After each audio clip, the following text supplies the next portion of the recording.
नमस्कार, मैं डॉक्टर अंकुर शर्मा और आज हम बात करेंगे अस्थमा पे। दमा, एलर्जिक ब्रोंकाइटिस, दम फूलना, ये होता क्या है ये हमें जानना चाहिए। हमारे जो सांस की नलियां होती हैं किसी भी परागकण या एटमॉस्फेयर में चेंज आने से या किसी स्मोक या धुएं या किसी भी एलर्जन की वजह से सिकुड़ जाती हैं। सिकुड़ने की वजह से एक ब्रोंकोस्पाज्म एक टर्म है जिसकी वजह से हमारे सांस जो है खुलकर नहीं आ पाती है, दम फूलने लगता है, जिसको दमा कहते हैं। दमा के अंदर हमको किन बातों का ध्यान रखना चाहिए ये पता होना चाहिए। परहेज कौन कौन से करने चाहिए, परहेज मैं आपको विस्तार पूर्वक बताऊंगा। सबसे पहली बात है, जैसे एलर्जी है तो एलर्जी के अंदर धूल हो गई, सड़क पर से उड़ने वाली धूल, ये एलर्जी कर सकती है। इसके अलावा कंस्ट्रक्शन साइट्स पर जाने को अवॉइड करें, जहाँ पर हैवी ट्रैफिक हो, धुआं हो गाड़ियों का, वहाँ पर नहीं जाना चाहिए। फैक्ट्री का धुआं, चिमनियों से निकलने वाला धुआं, ये दमे को बढ़ाता है। फसलों के जलने पर, पराली के जलने पर जो धुआं उठता है उससे भी सांस की नलियां सिकुड़ती हैं। इसके अलावा industrial area, congested roads, highway से दूर रहना चाहिए।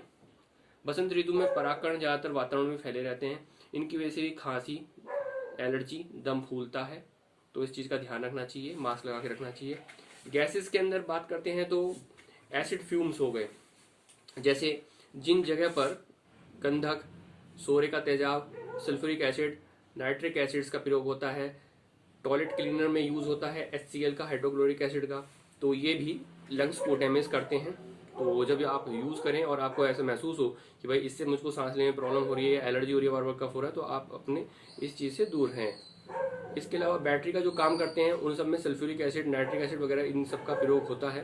तो बैटरी का काम करने वालों को ये ध्यान रखना चाहिए कि अगर उनको इस तरह से प्रॉब्लम हो रही है तो उसका उनको अवॉइड करें। इसके अलावा दूसरी गैस आती है अमोनिया।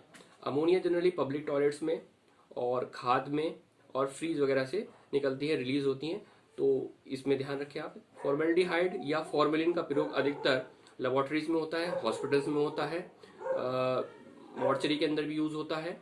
इसके अलावा इसको लेदर इंडस्ट्री में यूज़ किया जाता है, रबर इंडस्ट्री में यूज़ किया जाता है, फैक्ट्रीज में भी कई सारी फैक्ट्रियों में यूज़ होता है। तो कहीं पर भी आपको ऐसा लगता है कि इस जगह पे एक्सपोजर हो रहा है तो आप अवॉइड करें। हैलाइड्स की बात करते हैं, हैलाइड्स में क्लोरीन, ब्रोमीन और इस तरह की जो गैसेस होती हैं, क्लोरीन ब्रोमीन से बने हुए डेरिवेटिव्स होते हैं, ये टेक्सटाइल इंडस्ट्रीज में, ब्लीचिंग में, जैसे सोडियम हाइपोक्लोराइट हो गया, लॉन्ड्री में यूज़ होते हैं, एज ए डिसइंफेक्टेंट हॉस्पिटल्स में भी यूज़ होते हैं, लेबोरेटरीज वगैरह में, तो ये भी एलर्जी कर सकते हैं। साइनाइड्स जो यूज़ होता है वो सोने और चांदी की इलेक्ट्रोप्लेटिंग करके शीशा बनाने में प्रयोग होता है, तो कुछ लोगों को साइनाइड से भी एलर्जिक ब्रोंकाइटिस, अस्थमा होता है। ओजोन का प्रयोग आर्क वेल्डिंग में होता है, फ्लोर ब्लीचिंग में होता है, सल्फर डाइऑक्साइड तेजाब बनाने वाली फैक्ट्री में, फूड प्रोसेसिंग यूनिट्स के अंदर यूज होता है, तो ये भी एलर्जन है। मेटल फ्यूम्स में निकिल, क्रोमियम, प्लेटिनियम धातु गलाने और पिघलाने में से निकलने वाले जो धुएं होते हैं ये भी एलर्जिक ब्रोंकाइटिस करते हैं। औजार बनाने वाली फैक्ट्रियाँ, सोल्डरिंग आयरन, टीन, प्लेटिनियम को पिघलाने वाली जो होती हैं उनमें भी एलर्जी होती है। केबल वायर फ्यूम्स, बहुत सारे कबाड़ी वाले हो गए, प्लास्टिक, PVC हो गया, केबल वायर्स हो गया, इनको तांबा निकालने के लिए गलाते हैं, मेटल्स निकालने के लिए, तो उनसे जो निकलने वाले धुएं होते हैं वो भी एलर्जी करते हैं। ऑटोमोबाइल के एग्जॉस्ट हम पहले ही बता चुके हैं। इसके अलावा अब आता है कि साफ सफाई और पेंट वगैरह के, पेंट में तारपीन का तेल, वुड पॉलिश, वार्निश और स्प्रे पेंट, ये सब भी एलर्जी करते हैं। लेटेक्स, रबर उद्योग के अंदर लेटेक्स जो होता है वो भी एलर्जन होता है। अब आती है बात स्टील की पॉलिश करने के लिए जो यूज होते हैं केमिकल्स, उसमें भी एलर्जी हो सकती है। अब हमें कौन कौन से परहेज रखने हैं ये ध्यान रखना है। भोजन के तुरंत बाद ठंडा पानी नहीं पीना चाहिए। रूखा ठंडा खाना या ठंड पेय या कोल्ड ड्रिंक, ज़्यादा मीठा खाना नहीं खाना चाहिए। रंगे हुए अचार हो गए, सेम, उड़द की दाल, दही, कमल ककड़ी, खटाई का परहेज करना चाहिए। रसोई में मिर्च का छौंका नहीं लगाना चाहिए, इससे सांस फूलता है। पशुओं के मल मूत्र, पक्षियों के मल मूत्रों एवं पंखों से दूर रहना चाहिए। एकदम से बहुत ज़्यादा व्यायाम नहीं करना चाहिए, इससे ब्रोंकोस्पाज्म होता है, सांस फूल जाता है, तो ये दमा के रोगियों के लिए ठीक नहीं है। ज़्यादा हाई एल्टीट्यूड पे नहीं जाना चाहिए। घर में एक बार चेक करनी चाहिए कि कहीं कॉकरोचेस तो नहीं हो रहे हैं। ज़्यादा ऊंचाई जहाँ पर वातावरण में ऑक्सीजन की कमी हो ऐसी जगह पे नहीं जाना चाहिए। जिस रूम के अंदर वेंटिलेशन की कमी हो, प्रॉपर एयर नहीं आती हो, वहाँ पर नहीं रहना चाहिए। ज़्यादा ह्यूमिडिटी या ज़्यादा कोल्ड वाले वातावरण में आपको जाने से बचना चाहिए।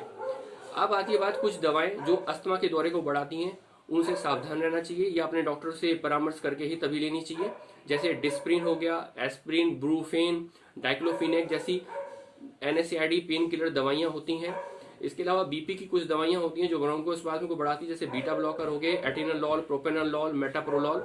और आंखों की कुछ दवाइयां हैं जो एलर्जी भी कर देती हैं, जैसे ग्लूकोमोल, टाइमोलोल मेलिएट होता है इसमें सॉल्ट, और पाइलोकार्पिन। फफूंदी से भी कुछ लोगों को एलर्जी होती है। फफूंदी से बनी दवाइयां जैसे पेनिसिलिन से बहुत ज्यादा लाइफ थ्रेटनिंग एलर्जी हो जाती है। सल्फर ड्रग्स हो गई। सल्फर कोटेड शुगर से बचें। पक्षियों के पंखों से बने हुए फरों से जो कपड़े बनते हैं या फिर तकिए होते हैं उनको अवॉइड करें।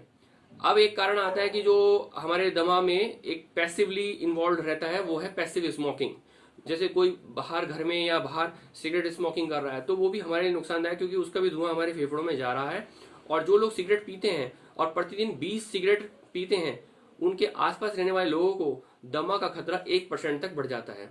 गर्भावस्था के दौरान स्मोकिंग करना, पैसिव स्मोकिंग से दमा होने की संभावना बढ़ती चली जाती है। सिजेरियन ऑपरेशन से पैदा होने वाले शिशुओं में दमे की संभावना 20 से 80% तक बढ़ जाती है। तो सिजेरियन ऑपरेशन केवल इंडिकेशन पे ही कराना चाहिए, बाय चॉइस नहीं होना चाहिए। जीवन के शुरुआती वर्षों में शिशु अवस्था में एंटीबायोटिक का बहुत ज्यादा प्रयोग हो जाने से दमे की संभावना बढ़ जाती है। अब हमें जानना चाहिए कि हमें दमा के रोगियों में क्या चीजों को करना चाहिए जिससे दमा मैनेज हो सके। जैसे सिरहाना ऊंचा रखना चाहिए, ऐसी जगह पर रहना चाहिए जहां पर वेंटिलेशन हो, खिड़कियां हो, खाना खाकर तुरंत नहीं लेटना है, घर के आसपास वृक्ष लगाएं, पेड़ लगाएं। आजकल पेड़ काटे ज्यादा जाते हैं, लगाए कम जाते हैं, और इंडस्ट्रियलाइजेशन हो गया है पूरा। तो इस चीज का ध्यान रखें कि घर के आसपास पेड़ हो जिससे शुद्ध वायु मिल सके। फेफड़ों की वाइटल कैपेसिटी बढ़ाने के लिए बच्चों को बाल्यावस्था और युवावस्था में ही प्रेरणा देनी चाहिए। जैसे कि बच्चों लंबी गहरी सांस लें, शंख को बजाएं, बांसुरी बजाएं, इस तरह के शौक रखें जिससे लंग्स की वाइटल कैपेसिटी बढ़े। गुब्बारों को फुलाना हो गया, प्राणायाम करना हो गया। जितना आप यंग एज में करेंगे उतने लंग्स की वाइटल कैपेसिटी बढ़ेगी और ओल्ड एज में आपको